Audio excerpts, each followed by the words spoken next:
stroke back in 13. What kind of symptoms did you have at that time?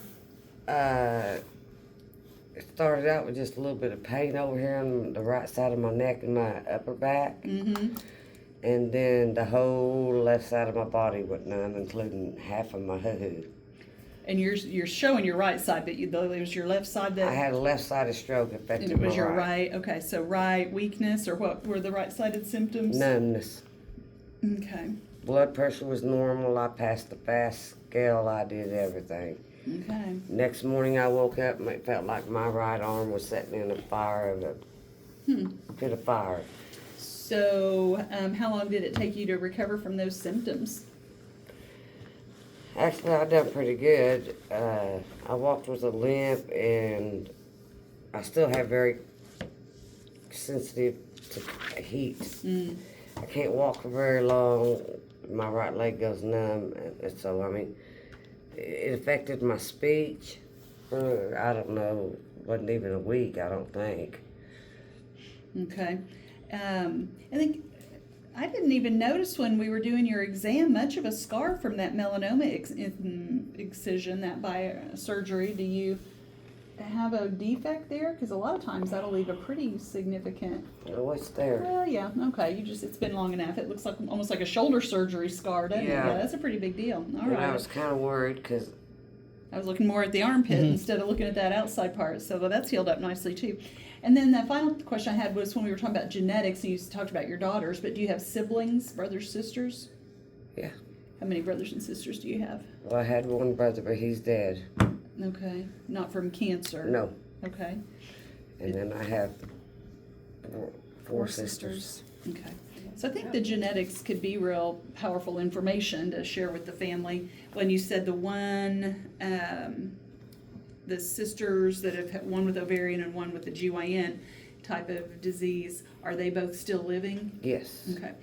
And we had briefly talked in the other room about doing genetic testing, and she's interested in that, and we'll kind of talk about what kind of information that gives us and what you might do with it. But just know to do the test, we can do it here today, and we can do it with saliva or blood. Most people prefer to do saliva and not get stuck for blood, but you just can't have anything in your mouth for 30 minutes. So no mint, no gum, no drinks, no cigarette, nothing. Have you had anything in your mouth since you walked through our door? No. Okay, so the clock's kind of been ticking for at least that long, probably. So anyway, we've gone over her medical history and some of the symptoms that she's had with that. But in here, what I like to do is go over the results of your different studies and then basically what to do next.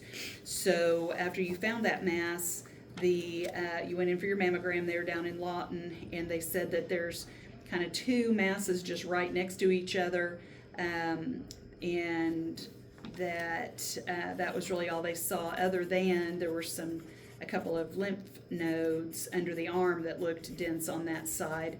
So even though you've had some amount of lymph node surgery on that side from the melanoma, you still have lymph nodes all over your body, and we'll try to do a real limited surgery on, and I guess they biopsied it and it did have cancer in it. Yes. So, but it looks like breast cancer, not melanoma cancer. So we know that about it.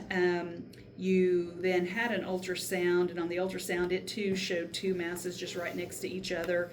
If you measure them separately, they're pretty small. One of them measures about 8 millimeters. One of them measures about 13 millimeters, which is about half an inch. And then the lymph node looked abnormal. When they did the biopsy, the mass in the breast came back low grade. So comparing the cancer cells to normal, they don't look super aggressive. But that being said, there's two tumors next to each other, and then it's hopped right on over to the lymph nodes over there because there is breast cancer in that lymph node. So then you were asking in the other room about the hormone receptors, and so once we have a breast cancer diagnosis, the pathologist run a panel of tumor markers, and yours came back pretty good. Both of your hormone receptors, estrogen and progesterone, on those cancer cells were positive. And that's a low-grade feature, kind of goes with the cancer cells looking less aggressive. So it tells us about that kind of, about the tumor characteristic of being low grade. But it also will give information to your medical oncologist that we add to your team about treatment, because one of the treatments for this kind of cancer is an oral hormone blocker pill. Now, with you having had a stroke in the past, they'll have to, they always take your medical history and what medications you take into account when they put you on one of those hormone blockers, because some of them can increase your risk of stroke. And it's not worth trading, cancer prevention for a stroke. So they'll have to decide, is there a drug you can safely take? And they'll do that after surgery. That's kind of the last thing that gets added onto your treatment plan. The other two markers also came back good. One of them is called HER2, and if that marker is on your cancer cells, it's a more aggressive cancer, and you don't have it. So it's not aggressive in that way either. And the final one is called Ki-67. There's no treatment tied to it like there is the hormone blockers, but we just like it to be a low number, and that goes along with the tumor being less aggressive. We like it to be 5-10%, and yours was 15 to 20%, so still on the low end of the scale. And that is the last test I have done on you. Have you done anything else since the biopsy, like an MRI or anything, or a PET? Okay. Do you have a medical oncologist yet down there in Duncan? They have put in a consult to one, but I have not heard from them yet. Do you know their name? It's probably going to be Crystal Kazar. How do you spell that last name? Kizarr. Is she down there? She's a nurse practitioner at the cancer center there. I used to work for her. But does she she probably works under a physician that She does, and I don't know who the physician is. Okay. And if you want to check in with her and see who she works with, I will. we can refer to them. The two medical oncologists in that area that I know are Dr. Nahara and Dr. Robin Hanna. Let me look. I can look. You need to see one of them, and they need to be kind of part of this treatment planning as we are moving forward. There's 3 different kinds of cancer specialists that most people have at least 2 of them involved in their care, and sometimes 3. So surgical oncology, which is my specialty, so I treat breast cancer with surgery when it's time. A medical oncologist treats breast cancer with chemotherapy, immunotherapy, both of which are IV, and the oral hormone blocker pills. So their job with you is to figure out, do you need chemo or not? And if you do, so do you think these are the doctors okay, so that top left is Dr. Nahara. Yeah. So is that correct to assume that with them all pictured on the same page that they work together? Yes. So what I would do if I were, and he's the only one I know of that group, and he is really good. Okay. So what I would say is when this office calls you that you've been referred to, confirm he's in the group, but say that's, say you've seen Dr. Rabel and that you and we all want you to see Dr. Nahara. And I'll send him a copy of our note from today. So he and I work together quite a bit. We have quite a few mutual patients, and we communicate back and forth real easily. So anyway, he will be part of your team, and his job is to figure out, do you need chemo or not? Is there a pill that's safe for you? Do you need immunotherapy? Probably you won't need immunotherapy because you don't have the aggressive HER2 tumor, which is what we use immuno for a lot. But for instance, he probably, before we do any surgery, he's probably going to want to get a PET scan on you because of the positive node. I'm interested in getting a breast, and a PET scan's like whole body. I'm interested as the surgeon that's going to focus on your breast in a breast MRI, which is a picture that goes from one armpit to the other. So that goes this way, and the PET scan's everything else. But the MRI will tell us, is this 2 small tumors, or is it 1 big tumor? Is it just the 1 lymph node under the arm, or is it multiple? And all that information will help me decide what surgery to recommend, but it'll also impact Dr. Nahara's decision on whether we need to hold up with surgery for a minute and think about treating the whole body. Say, for instance, and I don't think there's cancer anywhere else, but if the PET scan showed, besides what's in the breast and what's in the armpit, that there's cancer anywhere else, we do need to hold up on surgery, which only focuses on this, and get treatment to the whole body wherever that may have spread to, and that's done with IV chemotherapy that can get there. What's the chances of it being spread somewhere? Probably not high, but I really don't like the word probably when we're talking about cancer. You know, we don't want to deny you the treatment of whole body treatment if it has, because then if it has spread anywhere else, what we're doing in the breast makes absolutely no difference. Nobody dies of the cancer in the breast. We can get rid of that easy. The way women can die of breast cancer is if it has spread from the breast to a vital organ like your liver or your lungs. And if we disregard that and just do, you know, mastectomy or reconstruction or whatever surgery, the more time we spend doing that, the more time this is growing in those other areas. So the first thing is to make sure it's not anywhere else. And probably it's not, but it's just better to know more concretely with a PET scan than me going, well, statistically, probably it hasn't spread.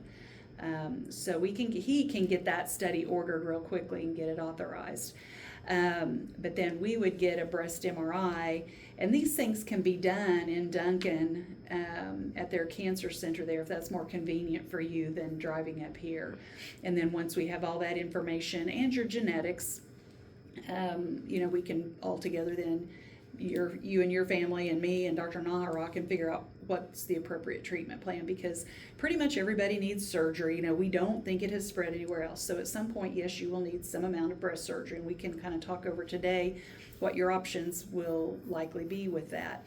Then with the other specialist, the medical oncologist, Dr. Nahara, like I said, he'll take care of chemo recommendations if they need to be made, and the oral blocker if you can take it. And then the third specialist is a radiation oncologist, and probably you will see one of them because of this positive node even after surgery, and radiation always comes after surgery. So whatever breast surgery we do and lymph node removal, because of that one that's positive, we'll get that surgery report, or that pathology report back from surgery, and the radiation doctor then will figure out should they recommend radiation to give you an extra safety net. And the purpose of radiation is to lower the chance that cancer comes back in this breast or armpit area. What if I want them both taken off so I don't never have to go through this again? And that's an option, and we could do that. They still might recommend radiation even after a mastectomy. It kind of depends on. Yeah, I'm fine with that. But Yeah. if I want to do this, I don't want to do it again. Yeah. So the radiation, usually we don't have to do it after a mastectomy, but it depends on the path report. How big is the tumor? And for instance, if you have two small tumors and one positive node, you might not need radiation. But if it's not two small tumors, if it's 1 4 or 5 centimeter tumor, or you have 4 or 5 positive lymph nodes, then they are going to want to radiate it even if you do a mastectomy, just so you know. That I have no problem Yeah, with. and they do that down there, and you'd want it done close to home just because the radiation is an everyday treatment, Monday through Friday for a few weeks if you need it. So we'll figure out that pretty much. We always figure out if you need radiation after surgery. So when we talk about the surgery, we talk about basically lumpectomy or mastectomy. And lumpectomy is where we just take out the tumor. Mastectomy is where we remove the whole breast. And there's good and bad points about both of those options. And you've kind of jumped to the most obvious benefit is don't have to worry about breast cancer in the future anymore. Now, with you having had breast cancer on the right, even after a mastectomy, we're going to say there is a chance of recurrence. That's why we recommend radiation for some people if it's high risk that it might come back on your chest wall.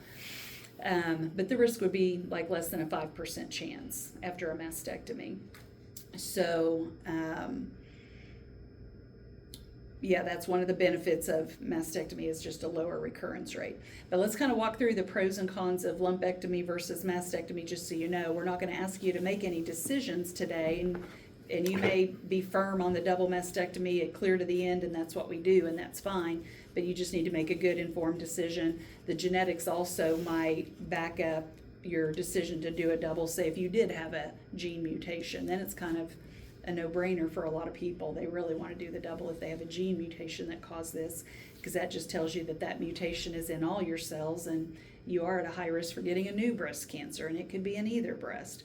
So probably the genetics will show you don't have a mutation, just because it's not very common to have one. But having a sister with ovarian and you with breast, it's certainly worth doing, and I think it'll give you good information, and if you choose to share it with the family, it'll give your daughters good information as well, and your son. So do you have a son? You have 3 daughters, and you Yeah, have I a have son as well? Yes. Okay. Just one son, though? Just one. Okay. So anyway, back to the two different surgeries. So the lumpectomy is where we just take out the tumor, leave the rest of the breast. That's a smaller surgery, might take an hour of surgery to do. We would use all your clips and maps and pictures of your breast that you've done, the MRI, upcoming MRI included, to know what to remove. But it's a quick recovery, good cosmetics for most people. You're not real large breasted. If that MRI showed 1 5-centimeter tumor, the cosmetics might not be so great with the lumpectomy. Another reason to lean toward mastectomy or double. The recovery, though, after a lumpectomy is shorter than a mastectomy. It's about a week. The cosmetics are usually pretty good in that the breast is pretty similar size and shape as it is to start with. The drawbacks are we have to get clear margins, which means all the way around all the cancer cells, normal cells. And if you have 2 tumors or a big tumor, whatever, that can be a little tricky.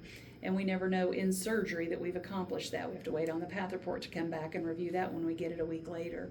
And then the other thing is with a lumpectomy, for sure you would have radiation recommended to you, which is not that big a deal other than you have to get there and do it every day, Monday through Friday for a few weeks. Each treatment's only about 15 minutes. To you, it seems like you're getting a chest x-ray each day, so it's not a real long treatment each day. Doesn't make you sick, you don't lose your hair, you can drive, you can eat, all that kind of stuff. But the point of doing the radiation, whether it's after lumpectomy or after mastectomy, is to lower your recurrence rate. For most people after a mastectomy, the recurrence rate is going to be so low that they don't need radiation. That we'd want to see your path report before we said you don't need it after a mastectomy.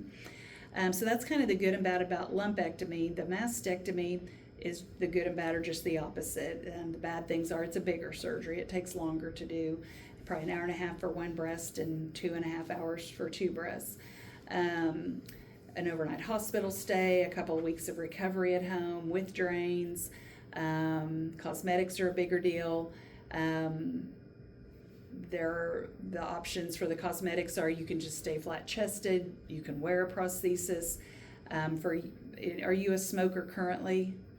Have you ever tried to stop? Is that a goal for yourself? Not so much. And so just to prepare you though, there's no way to have breast reconstruction if you're a smoker. It's just too high risk of a wound infection because of that foreign body. So just so you know that. So if you did a mastectomy or double mastectomy, we'd basically be looking at either flat chested or wear a prosthesis in a mastectomy bra, which can be very easy to do. And it's not a surgical fix. So that can be preferable for some people. So anyway, that's the bad things about mastectomy. The good things are the margins are going to be as clear as they can possibly be, getting you the lowest recurrence rate there on the chest that you can possibly get, and that would give you a pretty good chance of getting out of radiation. So we just have to see on that path report. So the those would be basically the options then. For the lymph nodes, what we would do about that kind of depends on what your MRI and your PET scans show. We'll need to do some amount of lymph node surgery. It might be a real small surgery where we just take out that one that got biopsied. It may be a little bit larger if the MRI or the PET scan showed more abnormal lymph nodes than what we have already seen. So we'll have to see about that. But with either breast surgery, lumpectomy or mastectomy, we would do some amount of lymph node surgery. The other thing to know about that though, and we need to do that, but with every increased or additional insult to that armpit, your risk of lymphedema goes up. Now, since your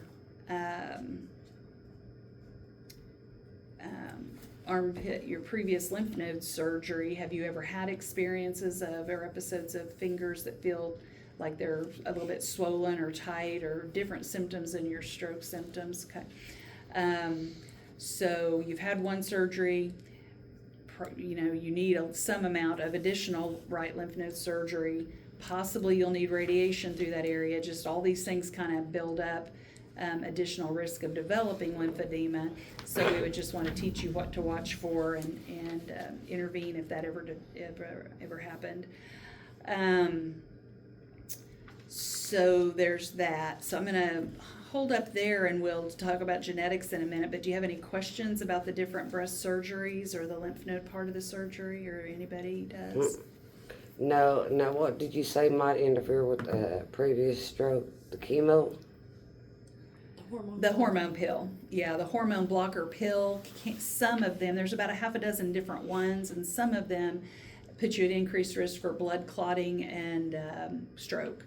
So a medical oncologist with your history of stroke, they would know automatically to mark those drugs off the list.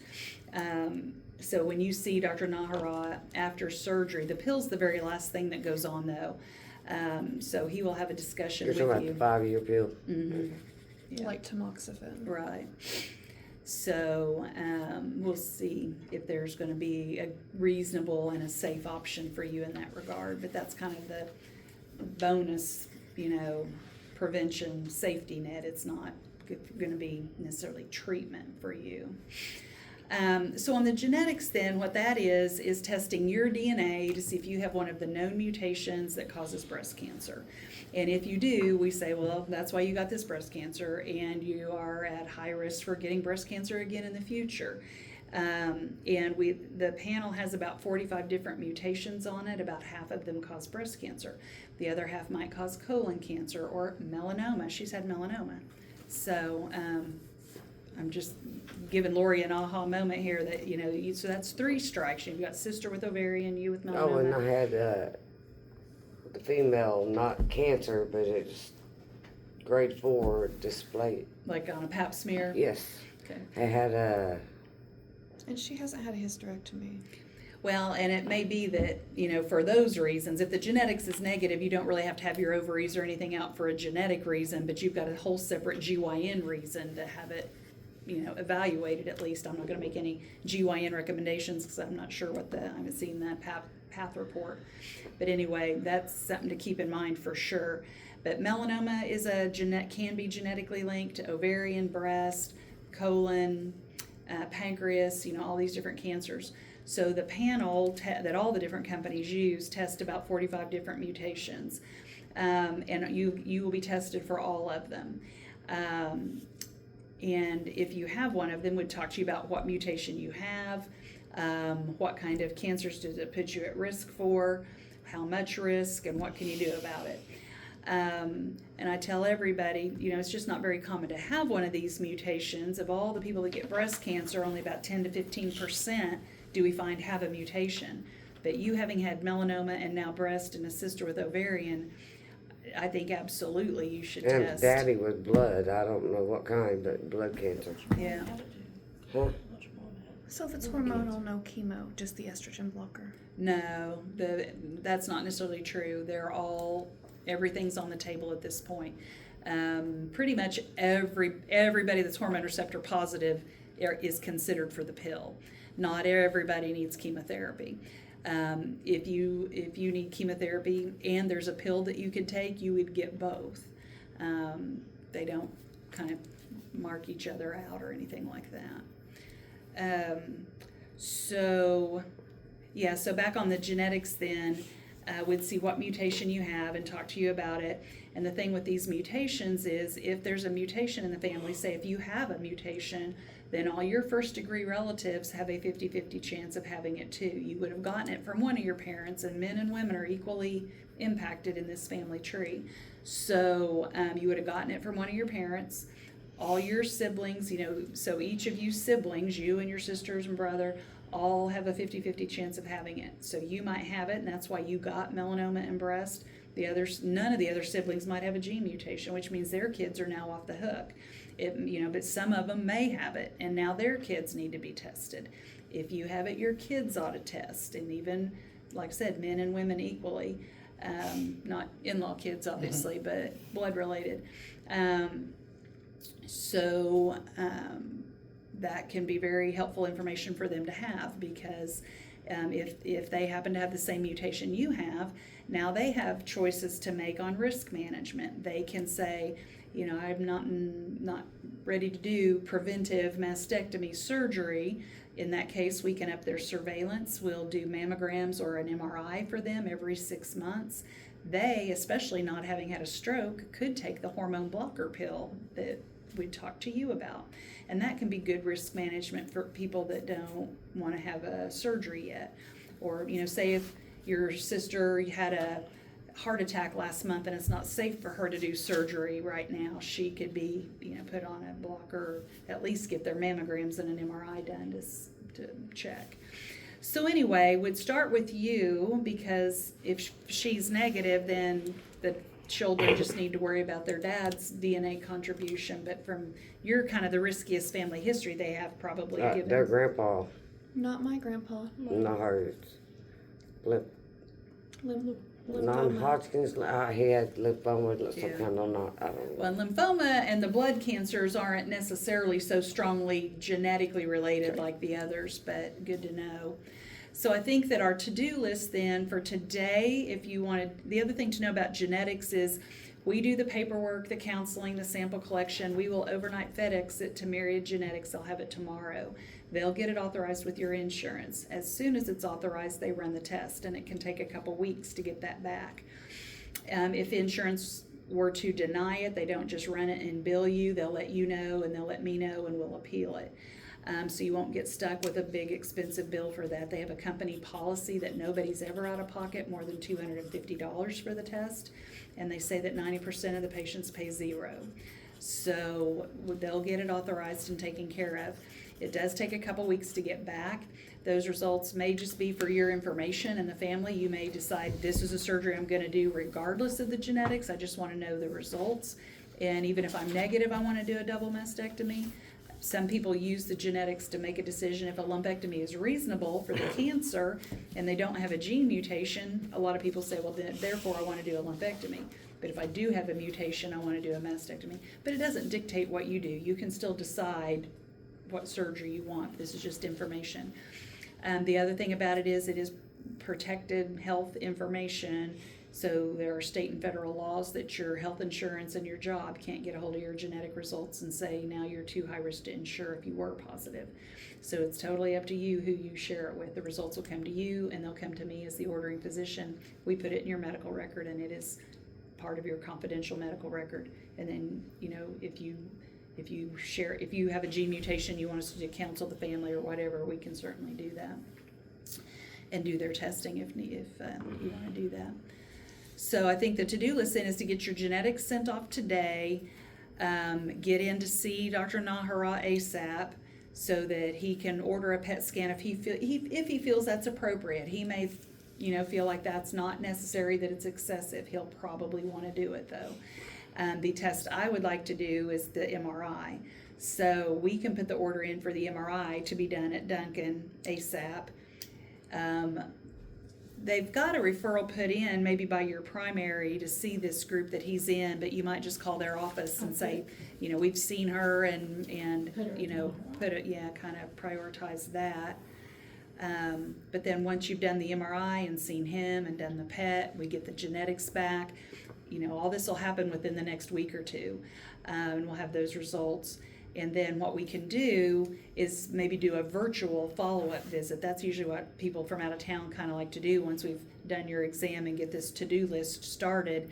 And that's just an appointment where you'll get a text and you click on it, and we're basically doing a FaceTime, and we can ring in however many family members want to dial in so they can all hear it, and we can go over all the results and say, so the next thing you need to do is surgery, and what surgery do you want to do and what day, and we get it scheduled. Or does Dr. Nahara want to, do some more tests or start IV treatment, and pretty much the IV treatment would probably just be if the PET scan showed something else in the body. And if it doesn't, he'll probably say, go ahead and do your surgery. Now, and I would say the MRI and the PET scan both are going to help us decide if surgery is the right thing to do first. Because if it's a bigger tumor or it's in more lymph nodes or the PET scan shows anything anywhere else, those are all reasons to think about doing IV treatment before surgery. But if the scans all look good and say that surgery is appropriate, we can schedule that on this group FaceTime. So that would save y'all a trip up and taking time off work or whatever, as much time off work anyway as a round trip up here takes. Does that sound like a reasonable You got all plan? this because My mind went elsewhere somewhere down the line. Why? You just, She got a lot of wheels turning up there, a lot of I think we all tangents. do. Yeah. Well, and I think it'll help to hear it more than one time, and you're going to hear it again when you see Dr. Nahara. You may see him this week or next. And then we can regroup, and as you know, you guys can, with 4 of you guys here, you can probably put together most of the bits and pieces. That was a good move to bring everybody. And what you don't recall, write it down, and we'll talk about it again on the FaceTime when we do that in a week or 2. so we need to make sure that she can do everything in Duncan, which she can. Like, it'll be fine. No, I And then can't make because it- my insurance is not covered in Duncan. Where is I- what? Well, Well, yes, it is. You can go to, what do you call that place? The health department, and they can put you on the breast cancer insurance. It's just like Medicaid, right? well, and where did you do? Let's see, you did your imaging at the breast Lawton. center there in Lawton. Who is on your insurance for an MRI It would have to be It'd done be- in Lawton. in Lawton? Yeah. Do they have- Comanche County. Is it Comanche County? Yeah, I think so. Comanche. Well, we can order the MRI to be done there. I mean, it doesn't have to be done in Duncan. I don't know that that area of the state very well to know what cities are close and who has what machines and everything. The cancer center in Duncan, does it have the MRI? Mhm. They will take my insurance because they're based out But of don't Lawton. they? I'll find out down there for sure. Yeah. With you. I'll get all that clear. But yeah, we can, Laura will I check. do all that, so I'll find out, you Who know, takes your which- insurance Who takes and- your insurance and which facility we have. I Yeah. take care of all that for you. But we can do it in Duncan or Lawton or Norman or the Oklahoma Well, if City, the wherever. one, if the Work better. cancer center in Duncan can do what you're testing, Yeah. you're wanting and the PET scan, Mhm. That'd be the easiest. that would be the easiest. All right. Well, so I'll take Lori will care of check that. on that and get that scheduled for you. Is there anything coming up in the next couple weeks that should need to schedule that around, avoid, like you're going out of town or anything? Okay. Not unless you wanna go ahead and take this shit off of me. I mean, Yeah, I do. As soon as it's appropriate, we will absolutely do that. Well, let's get the genetics gathered today. We'll do the work on the MRI, the PET scan, and the appointment with Dr. Nahara. And when all that's done, Lori will reach out to you and talk to you about how to schedule this follow-up quick visit where we're all on the FaceTime and make that final decision on what to do and get it scheduled. Okay? Yeah. All right, very good. Well, thank you guys for all coming up. I know that was an overwhelming discussion, it seems, but we'll keep you on the right track. Thank you. You're welcome. See Thank again you, hon. soon. Uh-huh.